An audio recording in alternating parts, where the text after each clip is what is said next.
एक राज्य में रामधनी नाम का प्रसिद्ध राजा रहता था। अपने नाम की ही तरह प्रजा सेवा ही उसका धर्म था। उनकी प्रजा भी उन्हें राजा राम की तरह ही पूजती थी। राजा रामधनी सभी का निष्काम भाव से सहायता करते थे, फिर चाहे वो उनके राज्य की प्रजा हो या अन्य किसी राज्य की। उनकी ख्याति सर्वत्र थी। उनके दानी स्वभाव और व्यवहार के गुणगान उनके शत्रु राजा तक करते थे।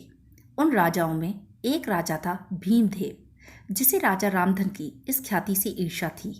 उस ईर्ष्या के कारण उसने राजा रामधनी को हराने की एक रणनीति बनाई और कुछ समय बाद राजा रामधनी के राज्य पर हमला कर दिया। भीमदेव ने छल से युद्ध जीत लिया और रामधनी को सब कुछ छोड़कर जंगल में जाना पड़ा। इतना होने पर भी रामधनी की लोकप्रियता में कोई कमी नहीं थी।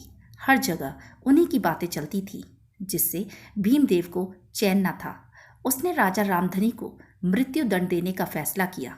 उसने ऐलान किया कि जो राजा रामधनी को पकड़कर उसके सामने लाएगा वो उसे 100 सोने की मोहरें देगा।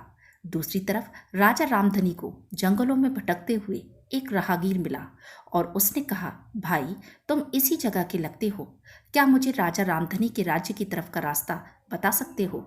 राजा रामधनी ने पूछा, तुम्हें क्या काम है राजा से? तब राहगीर ने कहा, मेरे बेटे की तबीयत ठीक नहीं, उसके इलाज में सारा धन चला गया। सुना है राजा रामधन सभी की मदद करते हैं, सोचा उन्हीं के पास जाकर याचना करूं। यह सुनकर राजा रामधनी राहगीर को अपने साथ लेकर भीमदेव के पास पहुंचे। उन्हें देख दरबार में सभी अचंभित थे। राजा रामधनी ने कहा, हे राजा, आपने मुझे खोजने वाले को 100 मोहरें देने का वादा किया था। मेरे इस मित्र ने मुझे आपके सामने पेश किया है, अतः इसे वो 100 मुद्राएं दे दीजिए। यह सुनकर राजा भीमदेव को एहसास हुआ कि राजा रामधनी सच में कितने महान और दानी हैं, और अपनी गलती को स्वीकारते हुए राजा रामधनी को उनका राज्य लौटा दिया और सदा उनके दिखाए रास्ते पर चलने का फैसला किया।